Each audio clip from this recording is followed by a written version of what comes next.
যিসকল এনডিপি আমাৰ বিপিএফৰ লগত আছে এই এনডিপি সকলৰ বিষয়ে মই আগতে স্পষ্ট কৰি দিছো কিন্তু পৰহি দিনাখন চাগে ন দুই দিন আগত তেওঁলোকে কৈছে সকলো এনডিপি কোঅৰ্ডিনেশ্যন কমিটিৰ মেম্বাৰ সকলে বিপিএফক ভোট বুলি কৈছে মই কিন্তু এটা কথা স্পষ্ট কৈছো আমাৰ 4টা এনডিপি গোটৰ এটা গোটটো এক্সপেল হোৱা গোটহে ধীৰেন বড়ো গোটটো সেইটো এক্সপেল হোৱা গোট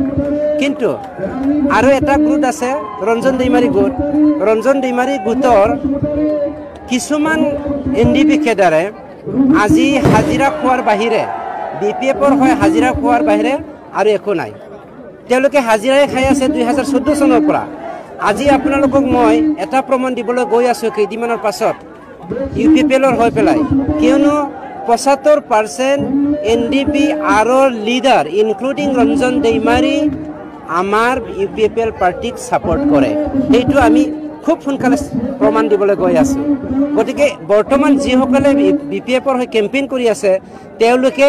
হাজিৰা খোৱা এজন মানে হাজিৰা খোৱা কি কয় স্পিকাৰ হিচাপে বিপিএফৰ হৈ পেলাই কাম কৰি আছে বাকি একো নহয়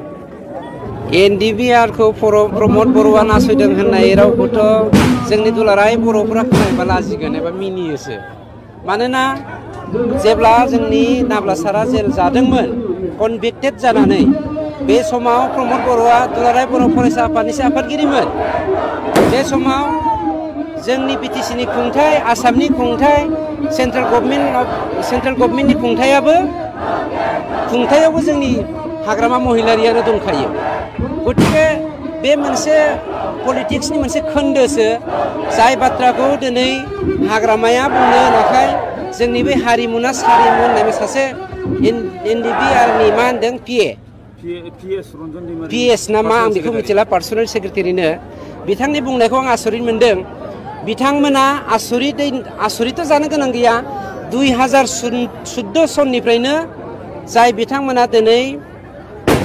बिपिएफनि जानानै बाथ्रा बुंगासिनो दङ बिथांमोना खामला जाबोबाय थाखादों दिनै हारिमुआ मोनसे मिथिङावहाय खामला लानानैसो हाजिरा फैसा फिस लायैसो बिपिएफनि जानानै दुंग्राय सेलेखा गलायलायनाय मोदै गलायलायनाय लेक्सार होफ्लानानै मानसिफोरखौ इमोसनेल एटाचमेन्ट खालामनानै माने बिपिएफनि सापर्ट होनो थाखाय खावलायदों खिन्थु रायजो राजाया थगायजाना दिनैनि दिनाव मानो होनोब्ला दिनै नाब्ला सारा कनभिक्टेड जाखानाय हिसाबै जोङो बिथांखौ बख'नो हायै अबस्थायाव थानायखायनो जोङो एकर्डनि गेजेरजोंबो बख'नो हायाखै खिन्थु दाखालि नोंथांमोननि मिडियानि गेजेरजों आं मोनसे बाइट होदोंमोन बिपिएफआ दिनैसिमबो गोहो दङ नाब्ला सारखौ लोगोसे थांनाय जेल जानाय 1 जननिख्रुइबो बांसिन फासि होजाहां मानसिफोरखौ बख'नो हानायनि खिन्थु बिपिएफआ बै पलिटिकेल सार्थनि थाखाय गावसोर देरहानायनि सार्थजोंनो बिथांमोना दिनै रावनिबो जानानै बा एनडिबि आरएसपि जियानो जायाथों मानो बिनि जानानै खामानि मावनो नागिराखै मानोना बिथांमोना रां जाख्ल'दों बे जाख्ल'नायखौ बासायनो थाखायनो दिनै बिथांमोना माखासे जोंनि एनडिबिनि सोद्रोमाफोरखौ खामला लायै जोंनि रायजो राजाफोरनि खाथियाव थांनानै इमोसनेल एटाचमेन्ट खालामनायनि मोनसे खोन्दोल' मोनसे बाथ्राखौ रोखा जा मानोना बावैसोनो सिगां एनडिबि आरनि सासे सोद्रोमायाल' नङा बे सोद्रोमाजों लोगोसे 70% एनडिबि आरनि मानसिफ्रा दंफायो हाइडेनाव दङ नोंथांमोना नुदों नामा मालाबा एनडिबि आरनि सोरबाया इउपिपिएलआव हाबनाय बिपिएफआव हाबनाय बिपिएफआवबो हाबाखै इउपिपिएलआवबो हाबाखै सानैसोआ दिनै बिनिनो खाबु लानानै मा खालामदों खामला जानानै बिपिएफनि जानानै बाथ्रा बुंगासिनो दङ बिपिएफआवबोथ' हाबाखै बिथांमोना इउपिपिएलआवबोथ' हाबाखै खारना मा बेखायनो जोङो बावैसोनो प्रमाण होनो थांनो नागिरदों 70% एनडिबि आरनि सोद्रोमाफोरा इउपिपिएलआव जयेन जानो थांगासिनो दङ 100% सियर उद्देश्यआ जेबो नङा थांनाय 27 जानुवारियाव दुलाराय बर' फरायसा आफाद एनडिबि मोनब्रै ग्रुप जे माने भारत सरकार आसाम सरकारजों जयै मोनसे सिगनेचार जाबाय बिटिआर सिगनेचार बे सिगनेचारखौ माने गाहामै मोजाङै मोजां जे इमप्लिमेन्ट खालामनांगौ आरो जोंनि बिटिआर ओनसोलाव गोजोन थासारि लाबोनांगौ बेखौ लानानै आङो सिगाङाव 10 बोसोर एमसिएलए बिपिएफनि जादोंमोनब्लाबो दा आङो बै एकर्डखौ नायनानै एकर्डखौ जे मोजाङै इमप्लिमेन्ट खालामनांसिगोन जोंनि समाजाव गोजोन थासारिखौ मोजाङै गायसंनांसिगोन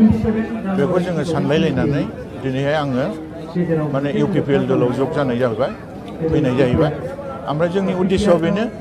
जाहाथे जोङो बै 27 तारिखआव जे माने BTR एकर्ड बे जानाय बे एकर्डखौ जोङो मोजाङै इमप्लिमेन्ट खालामनांगोन आरो जेब्ला बे एकर्डखौ इमप्लिमेन्ट खालामनांगौब्ला जेरैखि जाया सिगनेटरिफ्रा सासनाव फैनांगोन आरो BTRखौ सालायनांगोन बेनिखायनो जों दा बे थांखिखौ लाबाय आरो दा बिदिबाथ' गावनो थगायनाय लानाय जाबायना बे ना BPF बिथांमोना जाख्ल'वाखै होनबाय थादों BPFआ ओमफ्राय जाख्ल'यैयाव बिथांमोना थांदों सावरायग्राया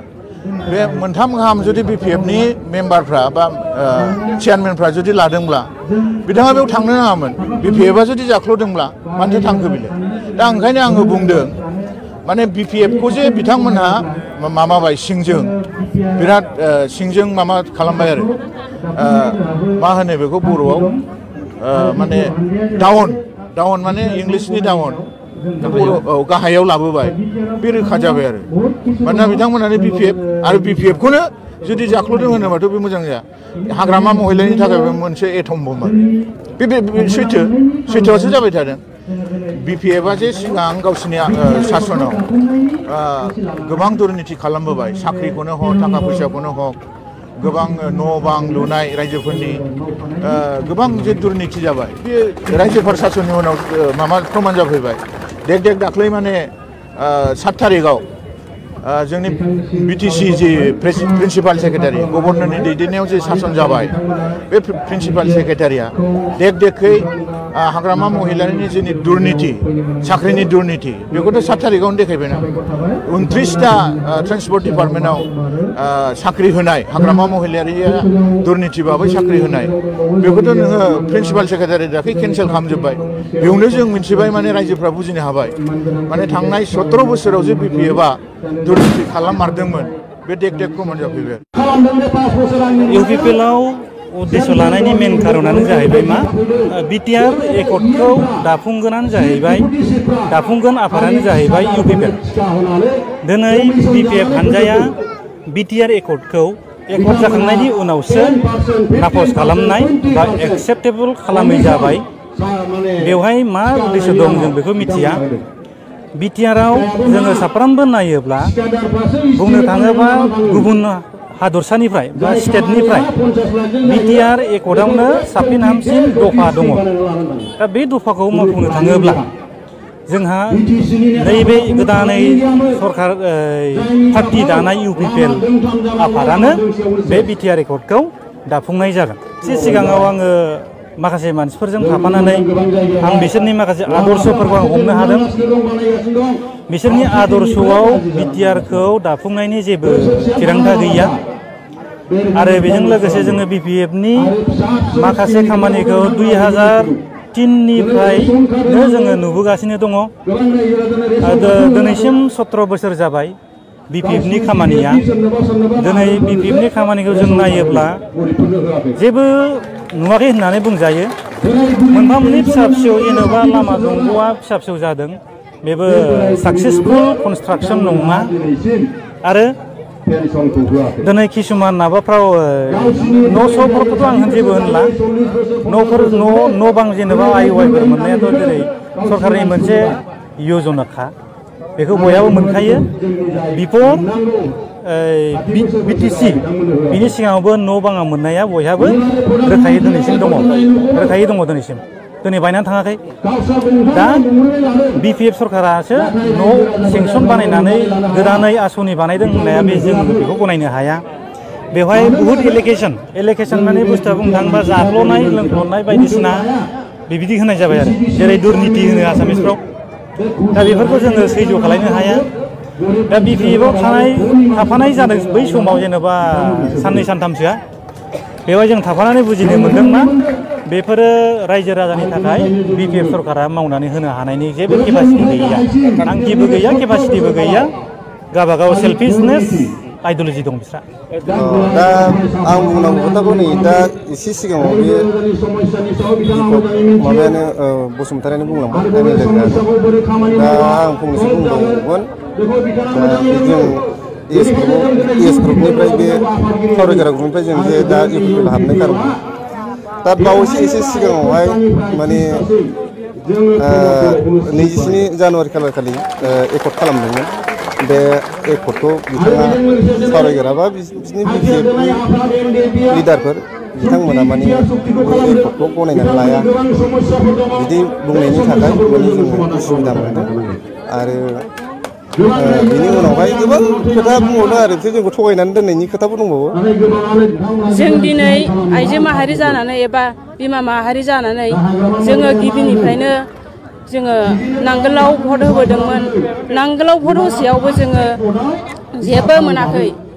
जोङो दिनैहाय मोनसे समाव बेसेबां सन मोनथाय आं बेखौबो गोसोआव गैला बामोनगावआव बे बिसिडिसिनि दानि गोदान बिसिनि खोलाहा मिटिं जादोंमोन बे समाव आं बुंदोंमोन माखौ चन्दन सारखौ सार जोंनोबो लामा नांगौ जोंनि लामा हान्था मेलाया ओरैबायदि गाज्रि होननानै बुंदोंमोन आङो बेयाव बुंदों चन्दन सारा मिटिं जानायाव गोबां सुबुंफ्रानो माबा माबि बिदोंमोन आं बुंदोंमोन सार जोंनोबो लामा नांगौ नोंहा बेखौसो बिनो फैबाय होननानै आंखौ चन्दन सारानो रायदों आं चन्दन सारजोंनो रायजानो मोनदों बिनि थाखायनो बिनि दिखारैनो जों दिनै बिपिएफनि हेंथायै जों दिनै इउपिपिएलखौ मोजां मोननानै मोनथाम गामिया जोङो दिनैहाय बे खरफागुरि धरमपुर जाम्फैगुरि जोङो गामि दरथामबो नफ्रोमबो घरे घरे जोङो दिनैहाय बे